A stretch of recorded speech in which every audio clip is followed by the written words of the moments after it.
A released WWE talent says everyone is miserable there. Plus, Tony Khan comments on Cesaro possibly joining AEW. And we have an update on Vince McMahon joining Pat McAfee later today. It's all in the wrestling news right now. Everyone is miserable there, says Lena Fanene, formerly Nia Jax. How would she know she's not there? She was there. Oh, really? Apparently that time. So Nia Jax has had a few moments of outspokenness since she left WWE. She's had quite a few interesting conversations and interviews, and this was a little fan interaction on Twitter. She was asked if she'd ever return. We've already talked about the fact that she came close to returning, and she kind of said, "Go duck yourselves." Well, I don't think she came close to returning at all. I think they hoped that she would come even remotely close to returning, and she told them to go duck yourself. Yeah, that's probably what happened.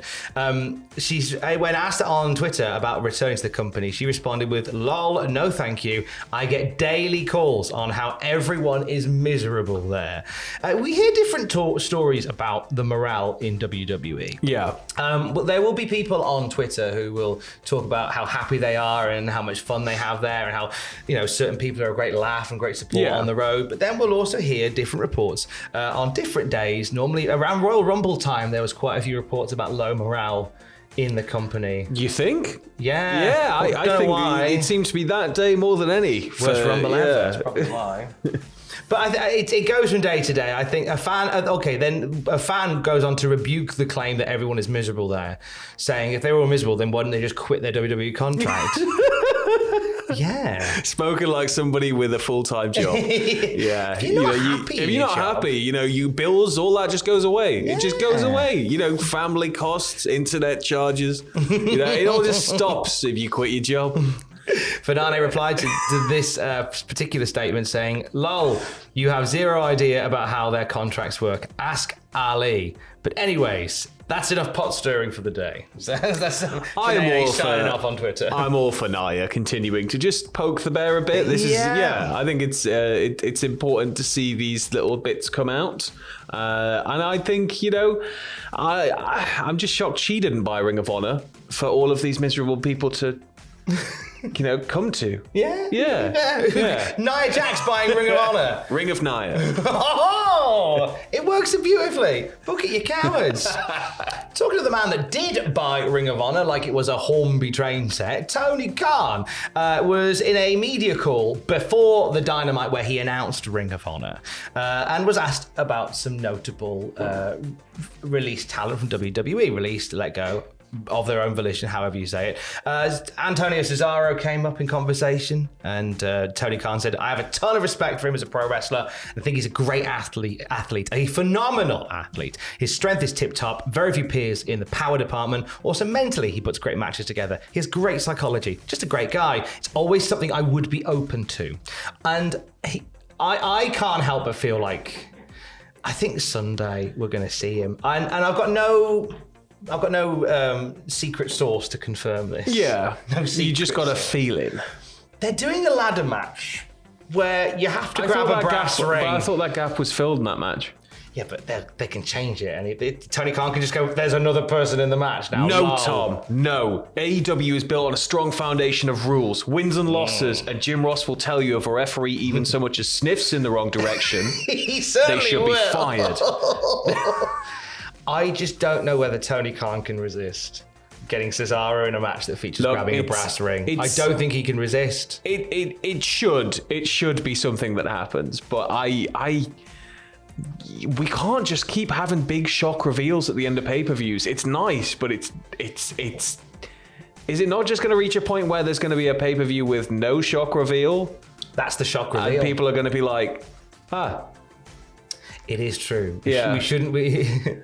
On that subject, Tony Khan has just messaged me saying, "Watch me, mate." Okay, that's fine. That's fine.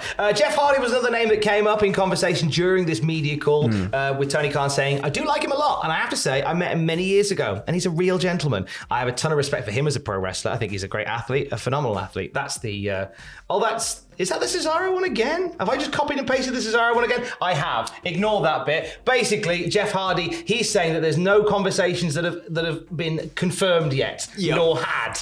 That's the crux of what he says about Jeff Hardy. I figure as much of a lock you are for Cesaro, obviously coming to AEW, I think Jeff is in the bag. Jeff's got to be in the bag. Yeah, so he does say words to the effect of there's been nothing formally like signed, sealed, and delivered yet. I think that might be the case. I do think we're going to get Cesaro on Sunday, though. Ooh. Brass ring. As I've written twice here, he's a real gentleman and his strength is tip top. We'll end on a little bit of this. Vince McMahon and Pat McAfee on Thursday. Are you up for this? Yeah. Thursday being today, I'm really up for this. I am all for anything in which we are able to see Vince in a setting that isn't I'm on TV, I'm Vince McMahon.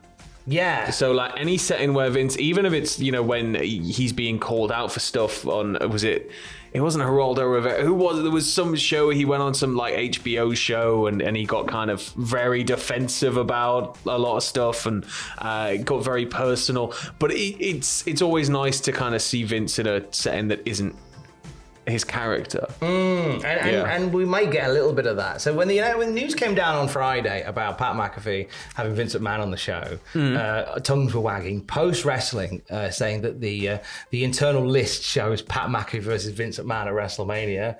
I'm gonna get your thoughts on that, a little bad boy, in a moment. Once again, I'm all for it. We did this on the news. Yeah, I'm all for it. I'm all for Vince in a match. Yeah, it'll be a handicap match or a tag match, but I'm all for Vince in a match. Sean Ross Sapp on Twitter saying, "I'm told that while elements of it may be used to promote WWE programming, the Vince McMahon interview with Pat McAfee is supposed to be a real interview as opposed to a kayfabe-filled one. That should be fascinating." He's lived an incredible life, like from such a young age, stealing cars, doing all sorts of crazy stuff, going to military academy, deciding he wants to meet his dad and get into the business, and then everything that followed, of course. So there's a lot of good stuff that could be talked about. I mean, there are so many key moments in WWE history alone you could talk about without having to stray too far into the personal life side of things, but... yeah, I'm intrigued to see how much of this we like how on form Vince is going to be. When Vince is in a good mood, you'll get stories. I want the same kind of energy that Lesnar had, but from Vince. That would be great. Oh yeah, that's just kind of big and boisterous, and that was probably Brock Lesnar's best interview. Oh yeah, absolutely, the very best interview. And he breaks a table. Oh, it's great. Do you think Vince might be inspired to try and break a table himself? Vince won't just break a table; he'll break Pat's desk in half. It's got to be something bigger, and he won't even do this. He'll just go and it'll go like some sort of anime thing. That'd be amazing. Make that a thing. This weekend, AEW Revolution. We have right now 9 pitches for Revolution on the YouTube channel. Your predictions for Revolution coming up very, very soon. We'll have live reactions and all that good stuff. The WTF moments on Monday as well. We're not doing predictions, but new champion on Monday? New champion on Sunday night or not? There you go. Maybe. I was hoping that would just be the answer. Your thoughts down below. Let us know. Do we get a Ring of Honor run in? Does everybody just run in from Ring of Honor? Just the brass ring is renamed to the Ring of Honor, and whoever wins it wins all of the titles at Ring of Honor, and then all of the current champions have to come in and fight against this person who is now holding the Ring of Honor, which is the Ring of Honor. That's the name Ring of Honor from the ladder match with Ring of Honor, and then in Ring of Honor. Ring of Honor. More news as we get it throughout the day at cultaholic.com. Stay safe. Ring of Honor.